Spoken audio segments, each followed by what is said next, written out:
വെള്ളി നക്ഷത്രത്തിലേക്ക് എല്ലാവർക്കും സ്വാഗതം. അമ്മ താരസംഘടന മരിച്ച വീട് പോലെയാണ് ഇപ്പോൾ. പ്രസിഡന്റ് ആയിരുന്നവർ ഇറങ്ങിപ്പോയിരിക്കുന്നു, സെക്രട്ടറി ആയിരുന്നവർ ഇറങ്ങി പോകാൻ നിൽക്കുന്നു, വൈസ് പ്രസിഡന്റ് ആയിരുന്നവർ ഇറങ്ങിപ്പോയിരിക്കുന്നു, ജോയിന്റ് സെക്രട്ടറി ആയിരുന്ന നടി മുൻപേ രാജിവെച്ചിരിക്കുന്നു. ഇപ്പൊ മൊത്തത്തിലെ കമ്മിറ്റി പിരിച്ചുവിട്ടിരിക്കുന്നു, രാജിവെച്ചിരിക്കുന്നു. അതൊരു അഡ്ഹോക് കമ്മിറ്റി ഉണ്ടാക്കിയിരിക്കുകയാണ്. ഇത്രയും വലിയ സംഘടന, ഇത്രയും വർഷത്തെ പാരമ്പര്യമുള്ള സംഘടന, അഭിനേതാക്കൾക്ക് അഭിമാനിക്കാവുന്ന സംഘടന, ആ സംഘടനയിൽ ഇപ്പോൾ കുഴപ്പങ്ങൾ തുടങ്ങിയിട്ട് കുറേ നാളുകളായി. കഴിഞ്ഞ വർഷമൊന്നുമല്ല, അത് മുമ്പേ തുടങ്ങിയിട്ടുള്ളതാണത്. അത് നടി പീഡന കേസ് മുതൽ ഈ സംഘടനയ്ക്കുള്ള പ്രശ്നങ്ങൾ തുടങ്ങിയിട്ടുണ്ട്. അന്ന് ചെറുപ്പക്കാർ മുന്നോട്ട് വന്നിരുന്നു. ഇന്ന് ചെറുപ്പക്കാരെവിടെ? 500 പേരുള്ള ഈ സംഘടനയിൽ 200 പേര് മാത്രമേ പങ്കെടുത്തിട്ടുള്ളൂ. ആ പങ്കെടുക്കത്താരിൽ ഇന്നത്തെ യുവതലമുറ, പൃഥ്വിരാജ്, കുഞ്ചാക്കോ ബോബൻ, ദുൽഖർ സൽമാൻ, മോഹൻലാലിന്റെ മകൻ, അങ്ങനെയുള്ള ചെറുപ്പക്കാർ ടീം ഒന്നും ഈ സംഘടനയുമായി സഹകരിക്കുന്നില്ല എന്നുള്ളതാണ്. എന്തുകൊണ്ടാണ് അവർ സഹകരിക്കാത്തത്? അപ്പോൾ പറയുന്നു അവർക്ക് ഷൂട്ടിംഗ് ഉണ്ട് എന്നുണ്ട്. ഷൂട്ടിംഗ് ഉണ്ട് എന്നുള്ള കാരണമല്ല. ഈ സംഘടനയിൽ ജനറൽ ബോഡി വർഷത്തിൽ ഒരിക്കലാണ് വരുന്നത്. മുൻപ് ഈ താരസംഘടന പ്രോഗ്രാം നടത്തുമ്പോൾ തിരക്കുള്ള ആർട്ടിസ്റ്റുകളെ 5-6 ദിവസം ലൊക്കേഷനിൽ വിളിപ്പിച്ചുകൊണ്ട് റിഹേഴ്സൽ നടത്തുമായിരുന്നു.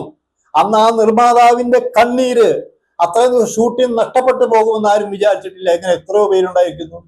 അപ്പൊ ഇപ്പോൾ പറയേണ്ടത് എന്താ? ആ ഒരു ദിവസം എല്ലാവരും ഷൂട്ടിംഗ് നിർത്തിവെക്കണം. തലേ ദിവസം അല്ല തീരുമാനിക്കുന്നത്, ഏകദേശം ഒരാഴ്ച മുമ്പെങ്കിലും ഈ ജനറൽ ബോഡിയുടെ കാര്യം തീരുമാനിക്കുന്നതാണിത്. അത് ജനറൽ ബോഡി ഡേറ്റ് മാറ്റാറില്ല. അങ്ങനെയുള്ള അവസരത്തിൽ ഈ ഷൂട്ടിങ്ങളെല്ലാം നിർത്തിവെച്ചുകൊണ്ട് എല്ലാ മെമ്പർമാരും ഇവിടെ എത്തണമെന്ന് ഒരു പ്രത്യേക അജണ്ട കൊടുത്തിരുന്നെങ്കിൽ അവർ പങ്കെടുക്കാതിരിക്കുമോ? പങ്കെടുക്കാതെ അപ്പൊ എന്താ, ഗ്രൂപ്പുകളായി തിരിഞ്ഞിരിക്കുന്നു, ഇഷ്ടാനിഷ്ടങ്ങൾ ഉണ്ടായിരിക്കുന്നു. ആ ഇഷ്ടാനിഷ്ടങ്ങൾ ഉണ്ടായിരിക്കുന്നതിന്റെ ലക്ഷണമാണ് ഒരു വർഷം പോലും എത്താതിരുന്നിരുന്ന പെൺപട നടിമാർ നയിച്ച ഈ കമ്മിറ്റി പിരിച്ചുവിടേണ്ടി വന്നത്. ചിലപ്പോൾ പിരിച്ചുവിട്ടിട്ടില്ല, ഞങ്ങൾ രാജിവെച്ചു എന്നുള്ളതാണ്. പിരിച്ചുവിടേണ്ട ഗതികേടിലേക്ക് എത്തിയപ്പോഴാണ് രാജി സമർപ്പിച്ചത്. ഇത് ഞാൻ പറയുന്നതല്ല, അവിടെ പങ്കെടുത്തവർ പലരും അവിടെ നടന്ന സംഭവം കൃത്യമായിട്ട് പറഞ്ഞു കഴിഞ്ഞു. ഇനി ആരാണ് നയിക്കുന്നത്? എന്തിനാണ് 3 മാസം വരെ കാത്തിരിക്കുന്നത്? 3 മാസം കഴിഞ്ഞാൽ പുതിയ കമ്മിറ്റി നിലവിൽ വരും. അതുവരെ അഡ്ഹോക് കമ്മിറ്റി ഇത് നിയന്ത്രിക്കുന്നതാണ്. ഇപ്പോഴത്തെ ഈ അഡ്ഹോക് കമ്മിറ്റിയുടെ തലവനായിട്ടുള്ളത് രമേശ് പിഷാരടി MLA ആണ്. രമേശ് പിഷാരടി കുഴപ്പക്കാരനല്ല. പക്ഷെ ആ കമ്മിറ്റിയിൽ വന്ന 8-9 പേരെടുത്തുമ്പോൾ ഇവർക്ക് എന്ത് ചെയ്യാൻ പറ്റും? ഇവർ വെറും ഡമ്മികളാണ് എന്ന് പരിശോധിച്ചാൽ നമുക്ക് മനസ്സിലാക്കാൻ പറ്റും. ഇവർക്ക് എന്ത് ചെയ്യാൻ പറ്റും? ഇവർക്ക് ഒന്നും ചെയ്യാൻ പറ്റില്ല. അപ്പൊ എന്താണ് ചെയ്യേണ്ടിയിരുന്നത്? അതിന് ഭേദപ്പെട്ട ഒരാള്, ഭരിക്കാൻ കഴിവുള്ള ഒരാള് വെച്ചാൽ ഗണേഷ് കുമാർ മാത്രമേ ഉള്ളൂ. ബാക്കി ഒന്നും കഴിവുള്ള ആൾക്കാരൊന്നല്ല. അവർ മോശക്കാരായിട്ടല്ല പറയുന്നത്. അഡ്ഹോക് കമ്മിറ്റി വെക്കുമ്പോൾ പവർഫുൾ ആയിട്ടുള്ള ഒരു ടീമിനെയാണ് വെക്കേണ്ടത്. അത് അവർ പ്രവർത്തിച്ച് 3 മാസം കഴിയുമ്പോൾ പുതിയൊരു കമ്മിറ്റിയെ ഏൽപ്പിച്ചു കൊടുക്കണം. ആ പുതിയ കമ്മിറ്റിയിൽ ഇതിലുള്ള ആൾക്കാർ ഉണ്ടാവാം, അതൊക്കെ അവരുടെ കാര്യങ്ങൾ. അങ്ങനെയൊന്നും ചെയ്യാതെ 3 മാസത്തേക്ക് ഒരു കമ്മിറ്റിയെ തിരഞ്ഞെടുത്തിരിക്കുകയാണ്. ഇപ്പോൾ ആര് വരും? ആരാണ് വരേണ്ടത് ഇപ്പോൾ ഒരു ചർച്ച നടന്നുകൊണ്ടിരിക്കുന്നത്.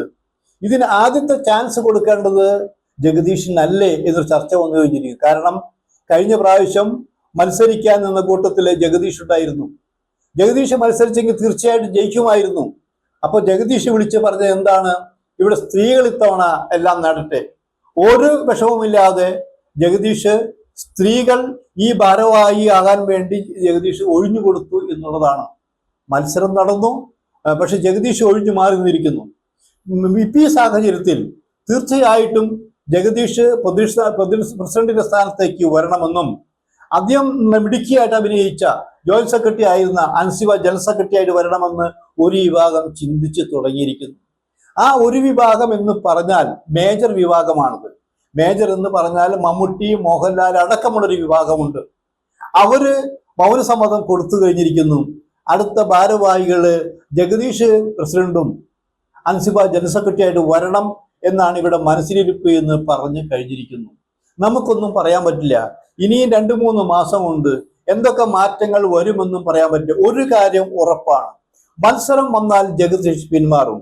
മത്സരിച്ച് പ്രസിഡന്റ് ആവാൻ ഒരിക്കലും ജഗദീഷ് ആഗ്രഹിച്ചിട്ടില്ല.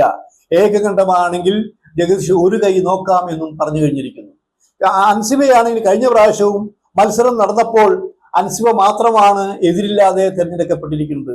അപ്പൊ ഈ 2 പേർക്കും സംഘടനയിൽ സ്വാധീനമുണ്ട്. രണ്ടുപേരും പ്രവർത്തിക്കുന്ന ഉറപ്പാണ്. 2 പേർക്കും മമ്മൂട്ടിയുടെയും മോഹൻലാലിന്റെ അടക്കമുള്ള ഒരു മേജർ ടീമിന്റെ ഒരു പിന്തുണയുണ്ട്. അപ്പൊ അവർ വരണമെന്ന് ആഗ്രഹിച്ചാൽ അങ്ങനെ ആയിരിക്കട്ടെ.